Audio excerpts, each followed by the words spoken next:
ప్రియమైన వాళ్ళారా, ప్రభువైన యేసు క్రీస్తునామములో అందరికీ వందనాలు. మరి ఈ దినం కూడా మన యొక్క బైబిలు వాక్య ధ్యానం కొరకై మరి మత్తయి సువార్తలో నుంచి కొన్ని వచనాలు మనం ధ్యానించుకుందాం. మొట్టమొదటిగా మత్తయి సువార్త 5వ అధ్యాయము 17వ వచనం, 5th chapter and 17th verse. ధర్మశాస్త్రమునైనను ప్రవక్తల వచనములైనను కొట్టివేయవచ్చునని తలంచవద్దు, నెరవేర్చుటకే గాని కొట్టివేయుటకు నేను రాలేదు. ఎందుకు యేసు ప్రభు లోకానికి వచ్చింటున్నాడు అనే కార్యాన్ని బయలుపరిచేదాని కొరకై మనం కొన్ని వాక్య భాగాలు మనం చూస్తున్నాం. ఆయనే చెప్పినట్టు వాక్య భాగాలు.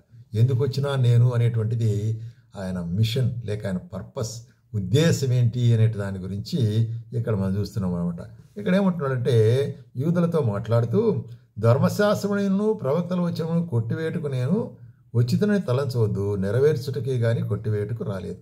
ఎందుకంటే ధర్మశాస్త్రము లేక దేవుని వాక్యము, దేవుని మాటలు అనేటువంటివి ఎట్లాగుంటాయంట, ఆకాశమును భూమి గతించిపోనుగా కానీ ధర్మశాస్త్రం ఎంత నెరవేరు, దాని నుండి ఒక పొల్లైనను సున్నైనను తప్పిపోదు. కాబట్టి ధర్మశాస్త్రం అంతా నెరవేర్చవు. దాన్ని నెరవేర్చడానికి వచ్చిన అంటున్నాడు ఆయన. తన శరీరములో ఆ యొక్క మరి ధర్మశాస్త్రము ఆజ్ఞలను మరి ఆయన నెరవేర్చిన వాడుగా ఉంటున్నాడు.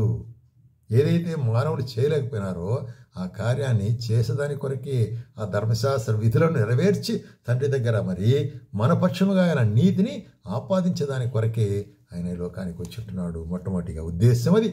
రెండవదిగా అక్కడేమంటున్నాడంటే మత్తయి సువార్త 20వ అధ్యాయము మరి 28వ వచనంలో ఏమంటాడు ఇక్కడ, అలాగే మనుష్య కుమారుడు పరిచారము చేయించుకున్నట్టుకు రాలేదు కానీ పరిచారము చేయుటకును అనేకులకు ప్రతిగా విమోచన క్రయధనముగా తన ప్రాణం ఇచ్చుటకును వచ్చెను. కాబట్టి మనుష్య కుమారుడు వచ్చిన ఉద్దేశం ఏంటంటే పరిచర్య చేయించుకునే దాని కొరకు కాదు, అయితే పరిచర్య చేసేదాని కొరకే. ఎట్టి పరిచర్యది? ఎట్టి పరిచర్య అంటే అనేకుల కొరకై మరి విమోచన క్రయధనముగా మరి తన తాను అర్పించుకునేదానికి, అంటే తన యొక్క శిలువ మరణాన్ని గురించి ఇక్కడ చెబుతున్నాడు, విమోచన క్రయధనం.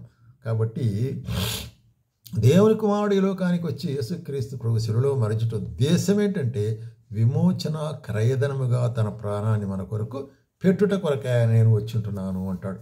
అట్లాగే లూకా సువార్త 4వ అధ్యాయంలో మనం గమనించినట్లయితే 41వ వచనంలో ఇక్కడ యేసు ప్రభు అందరినీ స్వస్థపరుస్తున్నాడు తన చుట్టూ ఉన్నవారిని. చూడండి, ఆయన ప్రతి వాని మీద చేతులుంచి వారిని స్వస్థపరచను, అంతేకాక దయ్యములను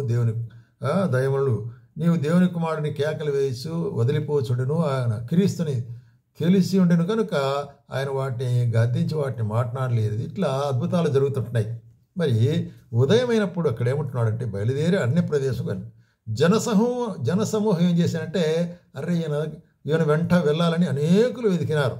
చూడండి, ఆయన వెతుకుచు అనేకులు ఆయన దగ్గరికి వచ్చినప్పుడు అప్పుడు ఏం చెప్తాడంటే, మరి నేను ఇతర పట్టణంలో కూడా దేవుని రాజ్య సువార్త ప్రకటించవలను, ఇందు నిమిత్తమే నేను పంపబడితిని.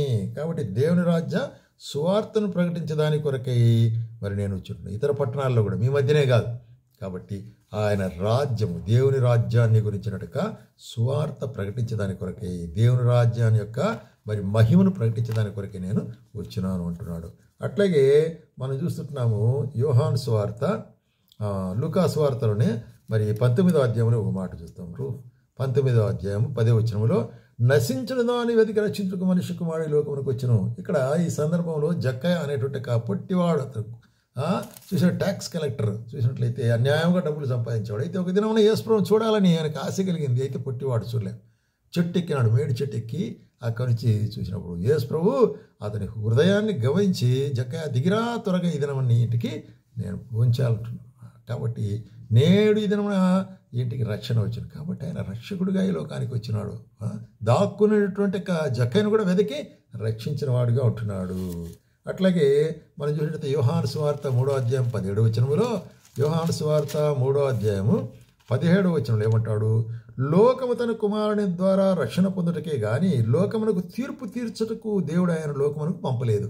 కాబట్టి లోకాన్ని మరి లోకంలో ఉండే ప్రజలను మరి లోకము తన కుమారుని ద్వారా, అంటే దేవుని కుమారుని ద్వారా యేసుక్రీస్తు ప్రభు ద్వారా రక్షణ పొందుటకే ఆయన పంపించుంటున్నాడు కానీ న్యాయ తీర్పు తీర్చేదానికి కాదు అనేటువంటిది తర్వాత అంశం మనం చూస్తున్నాం. అట్లాగే మరి 9వ అధ్యాయం 39వ వచనంలో కూడా ఏమంటాడంటే, యోహాను సువార్త 9వ అధ్యాయము 39వ వచనంలో ఇక్కడ ఏం చెప్తున్నాడంటే, అప్పుడు యేసు చూడని వారు చూడవలను, చూచువారు గుడ్డివారు కావలను అను తీర్పు నిమిత్తం నేను ఈ లోకమునికి వచ్చి తిని అంటున్నాడు. ఇక్కడ ఒక గుడ్డివాడిని స్వస్థపరిచినాడు. గుడ్డివాడిని స్వస్థపరిచినప్పుడు ఆ గుడ్డివానికి తెలియదు ఎవరు స్వస్థపరిచినారని. అయితే గుడ్డివాడు స్వస్థపరిచినప్పుడు అక్కడ ఉండేటువంటి అధికారులు యూదులైన వారు అడిగినారు, ఎట్లాగా నువ్వు పుట్టు గుడ్డివాని కదా, నువ్వు ఎట్లా స్వస్థపొందినావు అన్నాడు. అయ్యో నాకు తెలియదండి, ఆయన నా మీద చేతులుంచి మరి నువ్వు నన్ను స్వస్థపరిచినాడు. ఎవరు అంటే మరి తర్వాత ఆయన కనిపించి యేసు ప్రభు అని చెప్తారు. కాబట్టి ఇక్కడ చూసేవారు అంటే చూసేటువంటి యూదులైన వారు మరి యేసు ప్రభు చూడలేకపోతున్నారు. అయితే గుడ్డివాడు కళ్ళు తెరబడిన తర్వాత ఒక్కటి చెప్తాడు, ఏం సత్యం అంటే నాకు ఏమి తెలియదు, అయితే ఒక్కటి ఆయన నన్ను స్వస్థపరిచినాడు కాబట్టి ఆయన క్రీస్తు. రైట్, అది అన్నమాట.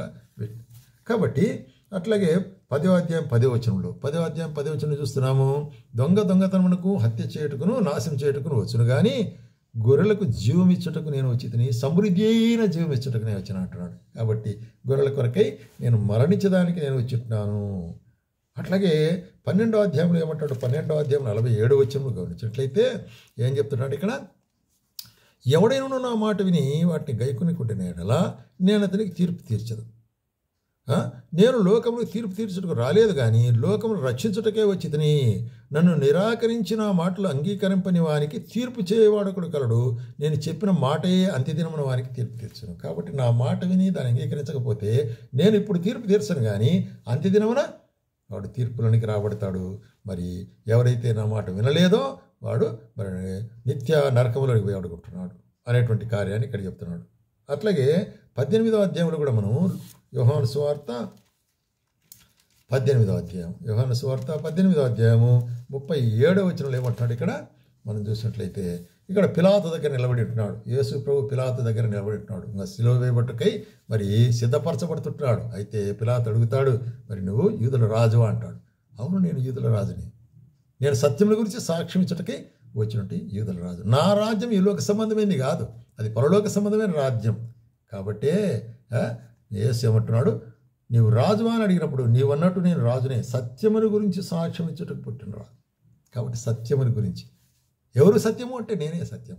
యేసే మార్గము సత్యం జీవమైంటున్నాడు. కాబట్టి యేసు యొక్క యథార్థతను ఈ కార్యాన్ని మరి లోకానికి ఎరగాలండి. కాబట్టి ఆయన ఎందుకొరకు వచ్చింటున్నాడనే కార్యాన్ని పలు సందర్భాలు మనం చూసుంటున్నాం. కాబట్టి యేసు ప్రభు నీ కొరకు నా కొరకై శిలువ యాగముగా మరణించడం మాత్రమే కాకుండా సత్యముగా సాక్ష్యం చెప్పేదానికి కాకుండా మరి దేవుని రాజ్యం గురించి బోధించేది మాత్రం కాకుండా ఆయనతో కూడా మనం ఉంచుకునేదాని కొరకై మన కొరకై ఆయన వచ్చినాడు. ప్రియమైన సోదర సోదరి, ఇటువంటి యొక్క మరి యేసుక్రీస్తు యొక్క మరి బలియాగమును ఆయన యొక్క మరి ఉద్దేశం, ఆయన వచ్చిన ఉద్దేశాన్ని నీ పట్ల నా పట్ల నెరవేర్చలేస్తున్నాడు. కాబట్టి ఆయన స్వీకరించినట్లయితే నీవు ఆయన ద్వారా అంగీకరించబడి నిత్య జీవనకు పాత్రుడు అవుతావు. ఆ విధంగా ఒకటి ప్రభు మనకు సహాయం చేయనుగా.